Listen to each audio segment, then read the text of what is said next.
ಯದಾ ಯದಾ ಹಿ ಧರ್ಮಸ್ಯ ಗ್ಲಾನಿರ್ಭವತಿ ಭಾರತ ಅಭ್ಯುತ್ಥಾನಮಧರ್ಮಸ್ಯ ತದಾತ್ಮಾನಂ ಸೃಜಾಮ್ಯಹಂ ಪರಿತ್ರಾಣಾಯ ಸಾಧೂನಾಂ ವಿನಾಶಾಯ ಚ ದುಷ್ಕೃತಾಂ ಧರ್ಮ ಸಂಸ್ಥಾಪನಾರ್ಥಾಯ ಸಂಭವಾಮಿ ಯುಗೆ ಯುಗೆ.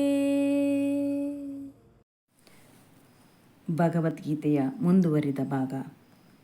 ಜ್ಞಾನದ ಮತ್ತು ಕರ್ಮದ ಎರಡು ಹಾದಿಯನ್ನು ನಮ್ಮ ಮುಂದೆ ಭಗವಂತ ಇಟ್ಟಿದ್ದಾನೆ. ಪೂರ್ವಜನ್ಮದ ಸಂಸ್ಕಾರಗಳು ನಾವು ನಮ್ಮೊಂದಿಗೆ ಹೊತ್ತು ತಂದಿರುತ್ತೇವೆ.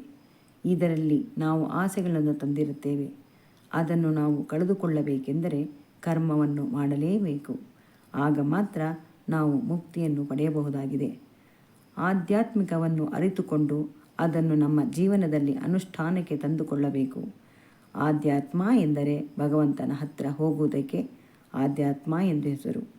ನಾವು ಮಾಡಿದ ಕರ್ಮವನ್ನು ಅನುಭವಿಸಲೇಬೇಕಾಗುತ್ತದೆ. ಅದನ್ನು ಕಳೆದುಕೊಳ್ಳಬೇಕಾದರೆ ಅವನನ್ನು ಪ್ರೀತಿಸಬೇಕು. ತಂದೆ ತಾಯಿ ತನ್ನ ಮಕ್ಕಳ ಬಗ್ಗೆ ಅತೀವ ಕಾಳಜಿ ಇರುತ್ತದೆ. ಅದಕ್ಕಾಗಿ ಮಗುವಿಗೆ ಬೇಕಾದನ್ನು ಕೊಡಲು ನಿರಾಕರಿಸುವುದಿಲ್ಲ. ಮಕ್ಕಳನ್ನು ಒಳ್ಳೆಯ ದಾರಿಯಲ್ಲಿ ತರಲು ಪ್ರಯತ್ನಿಸುತ್ತಾರೆ. ಆದರೆ ಮಕ್ಕಳು ಅದನ್ನು ಅರ್ಥ ಮಾಡಿಕೊಳ್ಳದೆ ತಪ್ಪು ಹಾದಿ ಹಿಡಿದಾಗ ಅದರ ಕರ್ಮವನ್ನು ಅನುಭವಿಸಲೇಬೇಕಾಗುತ್ತದೆ. ಭಗವಂತನಿಗೆ ನಾವೆಲ್ಲ ಮಕ್ಕಳು. ನಮಗಾಗಿ ಎಲ್ಲವನ್ನು ಪ್ರಕೃತಿಯಲ್ಲಿ ಕಂಡುಕೊಳ್ಳುವಂತೆ ಮಾಡಿದ್ದಾನೆ. ಅವನಿಗೆ ಬೇಕಾಗಿರುವುದು ನಮ್ಮ ಪ್ರೀತಿ ಮಾತ್ರ.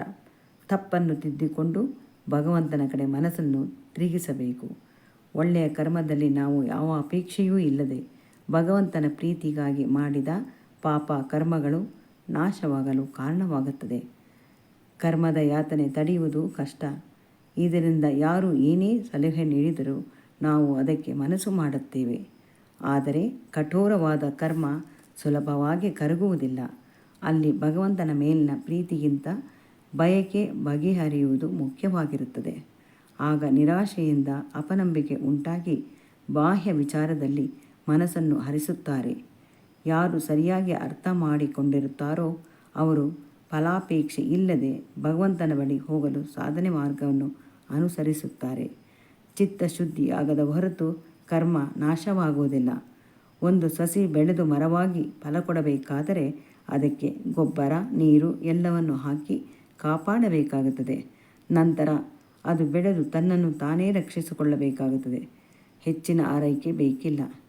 ಸಾಧನೆ ಮಾಡಿ ಭಗವಂತನ ಕೃಪೆಗೆ ಒಳಪಡಬೇಕಾದರೆ ಕರ್ಮಯೋಗಿ ತಾನು ಯಾವುದೇ ವೃತ್ತಿಯಲ್ಲಿ ಇರಲಿ ತಾನು ಮಾಡುತ್ತಿರುವುದು ಭಗವಂತನ ಪೂಜೆ ಎಂದು ಭಾವಿಸುತ್ತಾನೆ. ಇದರೊಂದಿಗೆ ವೃತ್ತಿ ಧರ್ಮಕ್ಕೆ ಅನುಗುಣವಾಗಿ ಕಾರ್ಯನಿರತನಾಗಿರುತ್ತಾನೆ. ಮೋಸ ವಂಚನೆ ಮಾಡಲು ಮನಸ್ಸು ಒಪ್ಪುವುದಿಲ್ಲ. ಕೆಟ್ಟ ಕರ್ಮ ತನಗೆ ಮತ್ತು ಅಂಟಿಕೊಂಡು ಕಷ್ಟಪಡಬೇಕಾಗುತ್ತದೆ. ತನ್ನಲ್ಲೇ ಇರುವ ಭಗವಂತನು ಸಾಕ್ಷಿಯಾಗಿ ಎಲ್ಲವನ್ನು ನೋಡುತ್ತಿರುತ್ತಾನೆ ಎಂಬ ಎಚ್ಚರಿಕೆ ಇರುತ್ತದೆ. ಅರ್ಧಕ್ಕೆ ಸಾಧನೆ ನಿಲ್ಲಿಸಿದವನು ಹಣ್ಣಾಗುವ ಮುಂಚೆಯೇ ಈಚುಕಾಯಿಯಾಗಿ ಉದುರಿ ಬಿದ್ದ ಹಾಗೆ ಉತ್ತಮ ಸಾಧಕ ದಿನದಿಂದ ದಿನಕ್ಕೆ ತಾನು ಮಾಡುವ ಕರ್ಮದ ಮೂಲಕವೇ ಆಧ್ಯಾತ್ಮಿಕ ಸಾಧನೆಯಲ್ಲಿ ಯಶಸ್ಸಿನ ಮಾರ್ಗವನ್ನು ಮುಂದುವರಿಯುತ್ತಾನೆ. ಇದರಿಂದ ಅವನ ಕರ್ಮದ ಕಲ್ಮಶ ನಾಶವಾಗಿ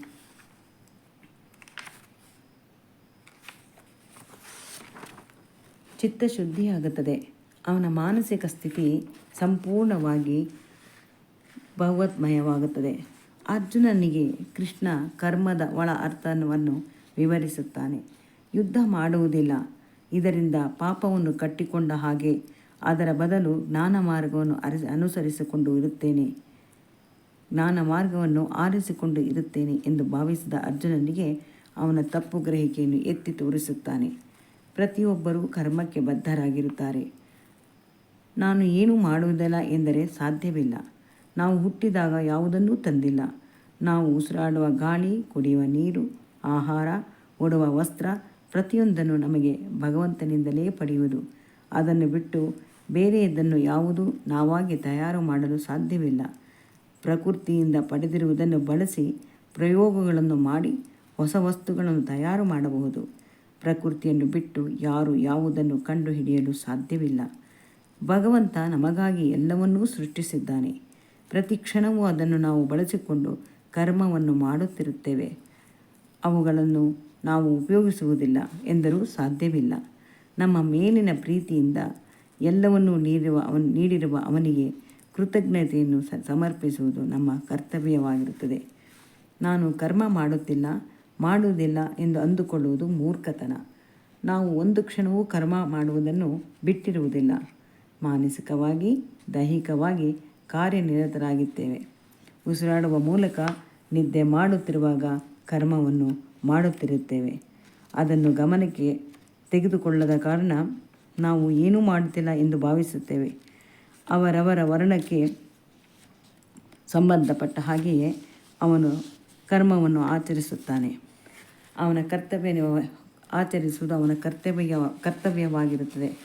ಒಬ್ಬ ಗುರುವಾದವನು ಶಿಷ್ಯರಿಗೆ ವಿದ್ಯೆ ಕಲಿಸುವುದು ಅವನ ಕರ್ತವ್ಯ. ಅದನ್ನು ಮಾಡುವುದಿಲ್ಲ. ಅದರ ಬದಲು ವ್ಯಾಪಾರ ಮಾಡುತ್ತೇನೆ ಎಂದರೆ ಆಗುವುದಿಲ್ಲ. ಅನುಭವವಿಲ್ಲದ ಅವನು ಮಾಡಲು ಹೊರಟರೆ ನಷ್ಟ ಅನುಭವಿಸಬೇಕಾಗುತ್ತದೆ. ನೀನು ಹುಟ್ಟಿರುವುದು ದೇಶ ರಕ್ಷಣೆಗಾಗಿ. ಅಧರ್ಮದಲ್ಲಿ ನಡೆಯುವವರ ವಿರುದ್ಧ ಹೋರಾಡುವುದು ನಿನ್ನ ಕರ್ತವ್ಯ. ಒಬ್ಬ ಜ್ಞಾನಿಯಾದವನು ತನಗೆ ತಿಳಿದ ಜ್ಞಾನವನ್ನು ಇನ್ನೊಬ್ಬರಿಗೆ ತಿಳಿಸುವುದು ಅವನ ಕರ್ತವ್ಯ. ಅದನ್ನು ತಿಳಿಸದೆ ಹೋದಾಗ ಅದು ಪಾಪವಾಗುತ್ತದೆ. ಒಬ್ಬ ಕ್ಷತ್ರಿಯನಿಗೆ ಯುದ್ಧ ಮಾಡಿ ಶತ್ರುವನ್ನು ನಾಶ ಮಾಡುವುದು ಪಾಪವಲ್ಲ. ದೇಶವನ್ನು ಕಾಪಾಡಬೇಕಾದ ಅವನು ಕಾದಾಟಕ್ಕೆ ಇಳಿಯಲೇಬೇಕು. ನಾನು ಶತ್ರುವನ್ನು ಸಾಯಿಸುವುದರಿಂದ ಪಾಪವಾದಂತೆ ಎಂದು ಭಾವಿಸುವುದು ತಪ್ಪು. ಕ್ಷತ್ರಿಯನು ಮಾಡದೇ ಇದ್ದಾಗ ಪಾಪವಾಗುತ್ತದೆ. ಅವನು ಜಪ, ತಪ, ಪೂಜೆ ಏನೇ ಮಾಡಲಿ ಪುಣ್ಯ ಬರುವುದಿಲ್ಲ. ಕ್ಷತ್ರಿಯ ತನ್ನ ಕರ್ತವ್ಯವನ್ನು ಪಾಲಿಸಲೇಬೇಕು. ಪ್ರಕೃತಿಯಿಂದ ಎಲ್ಲವನ್ನು ಪಡೆಯುವ ನಾವು ಅದಕ್ಕೆ ಸುಂಕವನ್ನು ಕಟ್ಟಬೇಕಾಗಿರುವುದು ನಮ್ಮ ಕರ್ತವ್ಯ. ಜಗತ್ತನ್ನು ನಮ್ಮ ಉಪಯೋಗಕ್ಕೆ ಬಳಸಿಕೊಳ್ಳುತ್ತೇವೆ, ಆದರೆ ಅದು ನಮ್ಮದಲ್ಲ, ಪರಮಾತ್ಮನದು. ಅದಕ್ಕೆ ಸುಂಕವನ್ನು ನಾವು ಕಟ್ಟದಿದ್ದರೆ ಅವನ ಸ್ವತ್ತನ್ನು ನಾವು ಕದ್ದು ಉಪಯೋಗಿಸಿದಂತೆ. ನಾವು ಉಪಯೋಗಿಸುವ ಗಾಳಿ, ನೀರು, ಭೂಮಿ ಎಲ್ಲವೂ ಅವನದು. ಇದರಿಂದ ಪ್ರೀತಿ ಎಂಬ ಭಕ್ತಿಯನ್ನು ನಾವು ಅವನಿಗೆ ಸುಂಕದ ರೂಪದಲ್ಲಿ ಕೊಡಬೇಕಾಗಿರುವುದು ನಮ್ಮ ಧರ್ಮವಾಗುತ್ತದೆ. ಭಗವಂತ ಅವರವರ ವರ್ಣಕ್ಕೆ ಹೊಂದಿಕೆ ಆಗುವಂತೆ ಕರ್ತವ್ಯವನ್ನು ನಿಯಮಿಸಿದ್ದಾನೆ. ಅದನ್ನು ನ್ಯಾಯವಾದ ರೀತಿಯಲ್ಲಿ ಪಾಲಿಸಿಕೊಂಡು ಹೋಗಬೇಕಾಗುತ್ತದೆ. ಭಗವದ್ಗೀತೆಯ ಮುಂದಿನ ಭಾಗ ಮುಂದಿನ ದಿನದಲ್ಲಿ. ಓಂ ಶಾಂತಿ. ಓಂ